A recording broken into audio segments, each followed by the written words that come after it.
Bihar board 10th class के सभी विद्यार्थियों का इस क्लास में हार्दिक अभिनंदन है। इस वीडियो में हम लोग बिहार बोर्ड कक्षा 10 विज्ञान अभ्यास 1 रासायनिक अभिक्रियाएं एवं समीकरण के सभी अभ्यास के प्रश्नों को एक एक करके समझेंगे और इसके बाद लिखेंगे और कैसे लिखा जाएगा ये भी हम लोग जानेंगे। आप लोगों के सामने यह जो नोट्स है ये हमारे कोचिंग क्लास के स्टूडेंट का नोट्स है, तो ये अगर आप चाहेंगे तो आपको ये मुहैया करा दिया जाएगा। फिलहाल बात करते हैं प्रश्नों के उत्तर की। तो इसके पीछे वाले वीडियो में हम लोगों ने पेज के सभी प्रश्नों को एक एक करके समझ के साथ कर लिया है और कैसे लिखेंगे ये भी जान लिया है। और उसके पिछले क्लास में इस पूरे अध्याय की हम लोगों ने समझ मजबूत कर ली है। 10 प्रकार के अभिक्रियाओं को समझा है और चैप्टर के पूरे कॉन्सेप्ट को समझा है। अगर वो दोनों वीडियो आप नहीं देखे हैं तो उन दोनों वीडियो को आप जरूर देखें और ये वीडियो देख लेने के बाद अध्याय 1 रासायनिक अभिक्रियाएं एवं समीकरण आपका कंप्लीट हो जाएगा।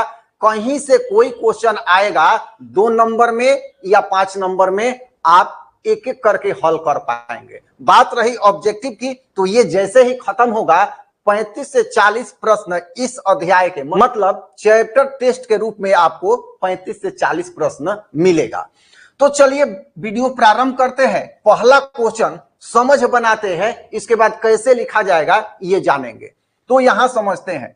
प्रश्न है, नीचे दी गई अभिक्रिया के संबंध में कौन सा कथन सत्य है? ये पूछ रहा है कौन सा कथन सत्य है। यहां एक अभिक्रिया दी गई है, पीबीओ मतलब lead oxide plus carbon arrow PB plus CO2 मतलब लेड प्लस कार्बन डाइऑक्साइड, ये बन रहा है। अब यहां पर 4 विकल्प दिया हुआ है और उसमें से चयन करना है कि कौन कौन सत्य है। तो 4 विकल्प है यहां पर। विकल्प यहां आप देख रहे हैं। पहला है सीसा अपचयित हो रहा है। दूसरा है कार्बन डाइऑक्साइड उपचयित हो रहा है। कार्बन उपचयित हो रहा है, लेड ऑक्साइड अपचयित हो रहा है। तो यहां पर इसका आंसर क्या होगा पहले जान लेते हैं, इसके बाद एक एक बिंदु को समझेंगे। आंसर होगा, दिए गए अभिक्रिया में कार्बन उपचयित हो रहा है और लेड ऑक्साइड अपचयित हो रहा है, इसलिए कथन ए तथा कथन बी क्या है, दोनों गलत है। इसमें पूछ रहा है कौन गलत है कथन में, ठीक है। इसमें बहुत सा मिस्टेक होता है, कभी कभी हम लोग सही कथन मान के इसको सही कर देते हैं। तो असत्य कौन है, तो ये असत्य है। आइए अब बात करते हैं यहां क्वेश्चन की।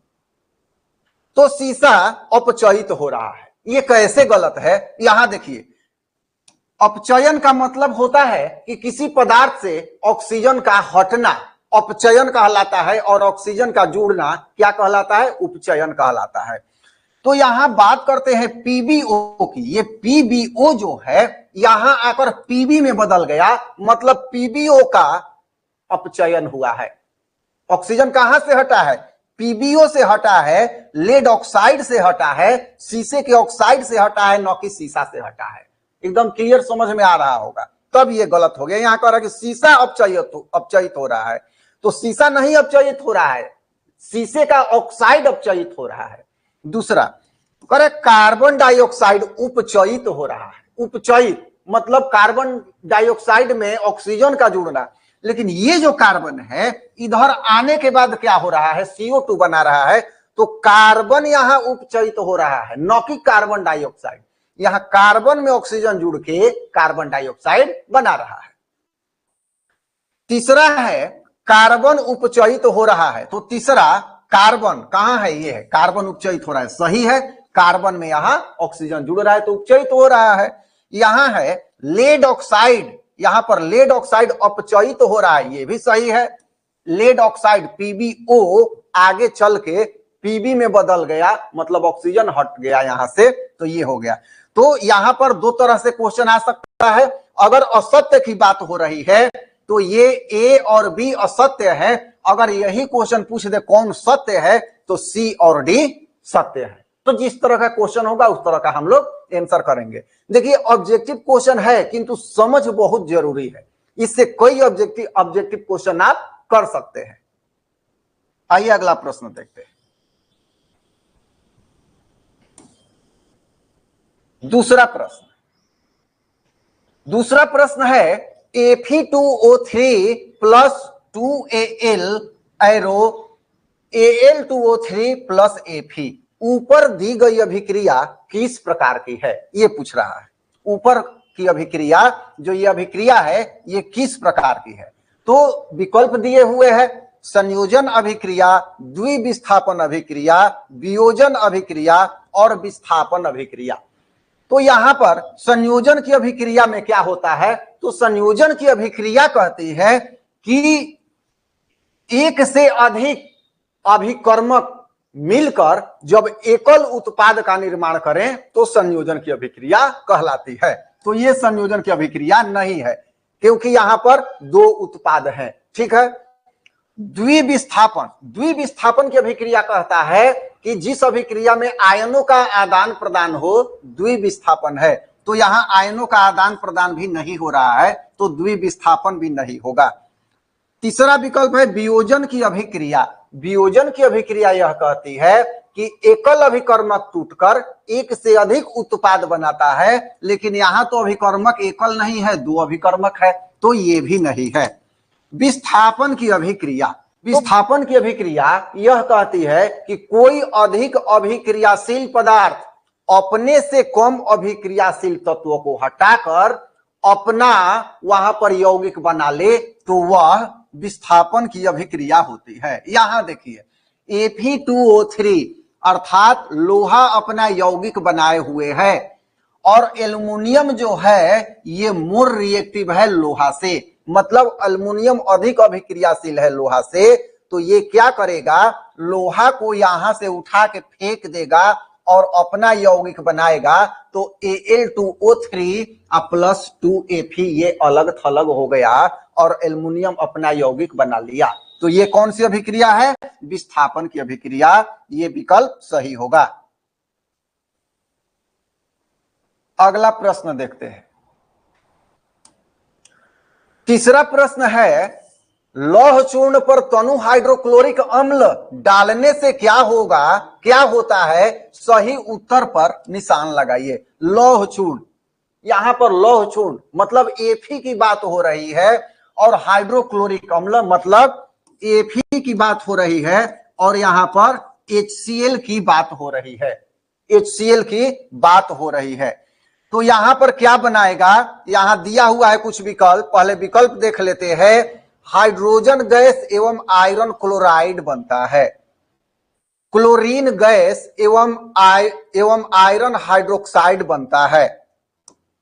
आगे विकल्प है कोई अभिक्रिया नहीं होती, आयरन लवण एवं जल बनाता है। तो यहां बात करते हैं कि जब यहां पर जब Fe है और HCl है, Fe और HCl है, तो किसी भी धातु पर अम्ल की जब अभिक्रिया होती है तो हाइड्रोजन गैस मुक्त होता है। हाइड्रोजन गैस क्या होता है, मुक्त होता है। तो यहां पर ये बना देगा FeCl2 और प्लस H2, यहां ये हो जाएगा H2, 2 बैलेंस के लिए कर देंगे। तो कौन सा होगा, हाइड्रोजन गैस, ये सही है, एवं आयरन क्लोराइड, यहां पर FeCl2 ये बनाता है और हाइड्रोजन गैस मुक्त होती है। ये हो गया इसका आंसर। अगला प्रश्न देखते हैं। चौथा नंबर प्रश्न है संतुलित रासायनिक समीकरण क्या है। बहुत इंपॉर्टेंट महत्वपूर्ण प्रश्न है। रासायनिक समीकरण को संतुलित करना क्यों आवश्यक है, कई बार ये परीक्षा में प्रश्न पूछा जा चुका है। तो संतुलित रासायनिक समीकरण क्या है, पहले थोड़ा सा इस पे समझ बनाते हैं। देखिए, जब संतुलित रासायनिक समीकरण का मतलब है कि जितने तत्व अभिक्रिया में भाग लेते हैं और जो परमाणु, जितने टाइप के परमाणु होते हैं उतने टाइप के और उतने ही परमाणु उसके उत्पाद में भी रहेंगे। भले अलग यौगिक बनाते हैं, उनका गुण अलग होता है, किंतु ये जो परमाणु होते हैं संख्या में बराबर होने चाहिए। यही है संतुलित रासायनिक समीकरण। देखिए यहां कैसे लिखेंगे, जिस रासायनिक समीकरण में अभिकारक में परमाणुओं की संख्या तथा प्रतिफल में परमाणुओं की संख्या कोटिवार बराबर हो, मतलब अलग अलग टाइप के, जैसे हाइड्रोजन के अभिकारक में हाइड्रोजन के 10 परमाणु है, तो प्रतिफल में भी हाइड्रोजन के 10 ही परमाणु होंगे। भले स्वरूप संरचना उनके अणुओं की अलग हो, किंतु परमाणु उतने ही रहेंगे। तो यहां ये है, तो उसे संतुलित रासायनिक समीकरण कहते हैं। ये है। अब कह रहा है कि संतुलित रासायनिक समीकरण करना क्यों आवश्यक है? तो संतुलित रासायनिक समीकरण इसलिए आवश्यक हो जाता है क्योंकि यह द्रव्यमान संरक्षण सिद्धांत की पुष्टि करता है। द्रव्यमान संरक्षण सिद्धांत यह कहता है कि पदार्थ के जो परमाणु है न तो निर्मित होते हैं न ही उसका क्षय होता है, इसका स्वरूप बदल जाता है। मतलब अणु बदल जाएंगे, अणु की संरचना बदल जाएगी, परमाणु वही रहेंगे। जैसे O2 है तो O3 हो जाएगा, ओजोन में बदल जाएगा ऑक्सीजन, किंतु ये O ही रहेगा और दोनों साइड बैलेंस रहेगा। ये है। अगला प्रश्न, निम्न कथनों को रासायनिक समीकरण के रूप में परिवर्तित कर उन्हें संतुलित कीजिए, कह रहा है क्वेश्चन। ए है नाइट्रोजन हाइड्रोजन गैस से संयोग करके अमोनिया बनाता है। नाइट्रोजन देखिए N2 नाइट्रोजन गैस है, क्योंकि N जो है फ्री स्टेट में नहीं होता है। ये N2 का मतलब नाइट्रोजन गैस और H2 का मतलब हाइड्रोजन गैस, मिलके क्या बना दिया? NH3।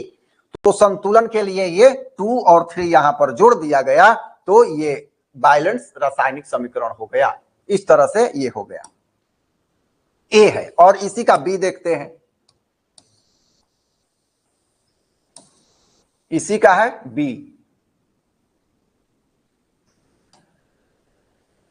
बी में है हाइड्रोजन सल्फाइड गैस वायु में दहन होने पर जल एवं सल्फर डाइऑक्साइड बनाता है। ये है। क्या है ये? Hydrogen sulphide. तो हाइड्रोजन सल्फाइड H2S क्या हो गया? H2S।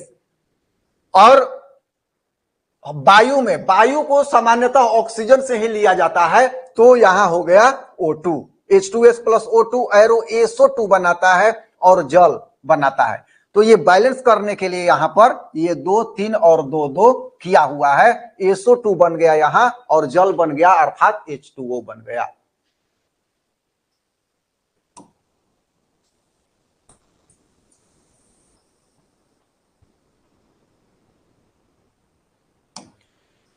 अगला प्रश्न देखते हैं। एल्यूमिनियम सल्फेट के साथ अभिक्रिया कर बेरियम क्लोराइड, एल्यूमिनियम क्लोराइड एवं बेरियम सल्फेट का अवक्षेप देता है। ये है यहां पर हूबहू एनसीईआरटी विज्ञान का ये सब प्रश्न चल रहा है। तो aluminium sulphate Al2SO4 whole thrice plus BaCl2 barium chloride arrow aluminium chloride plus barium sulphate ये बनाता है BaSO4। ऐसा है ये। अब इसके लिए क्या करना? ये हो गया तो इसको संतुलित कर देंगे। Al2SO4 होल 3 है, SO4 है यहां, तो यहां 3 से गुणा कर देंगे तो Ba भी 3 हो जाएगा।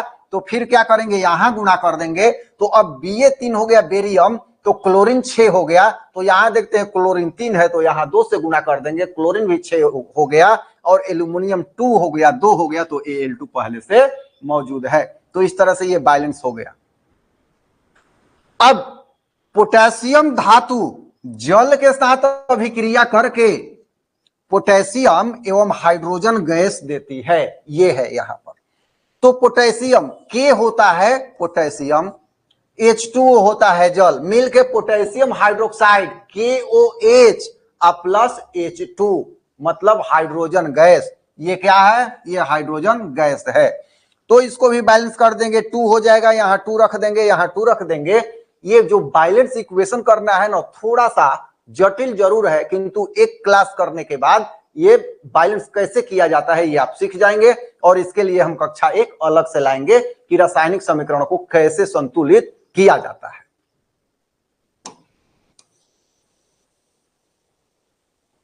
अगला प्रश्न 6ठा नंबर।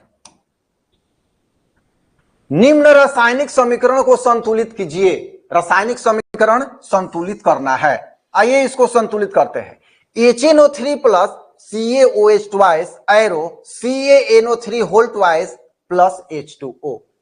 तो तो सबसे पहले हम देखेंगे कि NO3 और यहां है NO3, यहां पर 2 से गुणा करेंगे क्योंकि यहां ट्वाइस है तो 2 से करेंगे। जैसे ही 2 से गुणा करते हैं हाइड्रोजन हो गया 2, हाइड्रोजन भी अब 2 हो गया। तो यहां पर भी क्या करेंगे, यहां H2O में यहां 2 से गुणा कर देंगे तो क्या हो गया, यहां पहले से 2 हाइड्रोजन है और 2, 4 हाइड्रोजन हो गया और 2 ऑक्सीजन यहां है, 2 ऑक्सीजन हो गया, कैल्शियम 1 है, कैल्शियम 1 है, ये बैलेंस हो गया। B number, NaOH plus H2SO4 arrow Na2SO4 plus H2O, ये है यहां। तो क्या करेंगे, NaOH H2SO4 यहां पर, तो SO4 यहां है, SO4 यहां है, ठीक है, H2 ठीक है, यहां पर H2 यहां भी ठीक है, ऑक्सीजन 1 है, ऑक्सीजन 1 है, सोडियम 1 है, सोडियम 2 है। तो अब क्या करेंगे, यहां पर 2 से गुणा करेंगे, यहां पर जब 2 से गुणा करेंगे तो ये भी बदल जाएगा यहां, तो यहां 2 हो जाएगा, तो हाइड्रोजन 4 और ऑक्सीजन 2, हाइड्रोजन 4 और ऑक्सीजन 2 हो गया। तो यहां पर देखिए, यहां हाइड्रोजन जो है यहां पर 4, 2, ये 2 और 2 यहां 4, बैलेंस हो गया। अगला प्रश्न,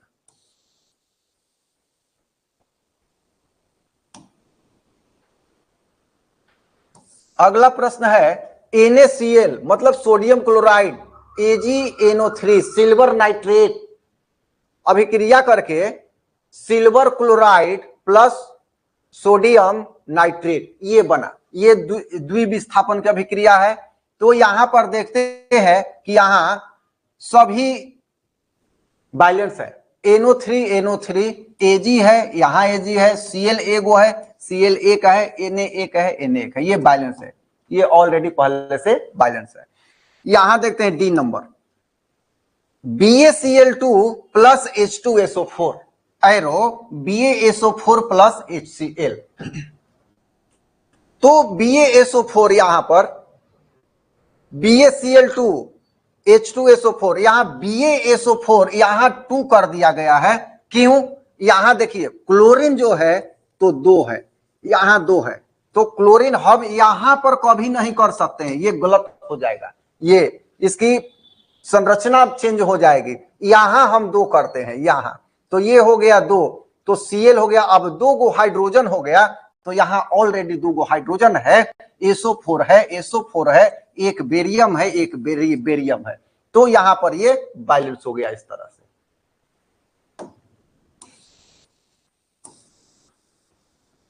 7 नंबर प्रश्न, 7 नंबर प्रश्न है निम्न अभिक्रियाओं के लिए संतुलित रासायनिक समीकरण लिखिए। फिर रासायनिक समीकरण लिखने की बात हो रही है। तो पहला है calcium hydroxide plus carbon dioxide arrow calcium carbonate plus जल, इसके लिए लिखना है। तो कैल्शियम हाइड्रोक्साइड CaOH ट्वाइस हो गया, इसके बाद है कार्बन डाइऑक्साइड तो CO2 हो गया, इसके बाद है कैल्शियम कार्बोनेट तो CaCO3 हो गया, इसके बाद है जल तो H2O हो गया। अब ये हो गया इस तरह से संतुलित है, तो इसको छोड़ देंगे। पर देखते हैं जिंक प्लस सिल्वर नाइट्रेट मिलके क्या बनाता है, जिंक नाइट्रेट प्लस सिल्वर, तो zinc Zn, silver nitrate AgNO3 ये होता है। अब जिंक नाइट्रेट है तो ZnNO3 होल ट्वाइस और प्लस Ag ये हो गया। बैलेंस करने के लिए यहां देखते हैं NO3 है तो NO3 यहां भी है, लेकिन ZnNO3 होल ट्वाइस है तो अब 2 हो गया, तो यहां NO3 में हम 2 से गुणा करेंगे। अब जैसे ही हम 2 से गुणा किए तो NO3 तो बैलेंस हो गया, लेकिन Ag दुगुना हो गया, Ag हो गया 2, तो इधर देखते हैं Ag कहां है, यहां है, तो यहां Ag में 2 से गुणा कर देंगे तो Ag भी बैलेंस हो गया। अब बाकी जो Zn है और Zn है बैलेंस है, इस तरह से ये संतुलित हो गया।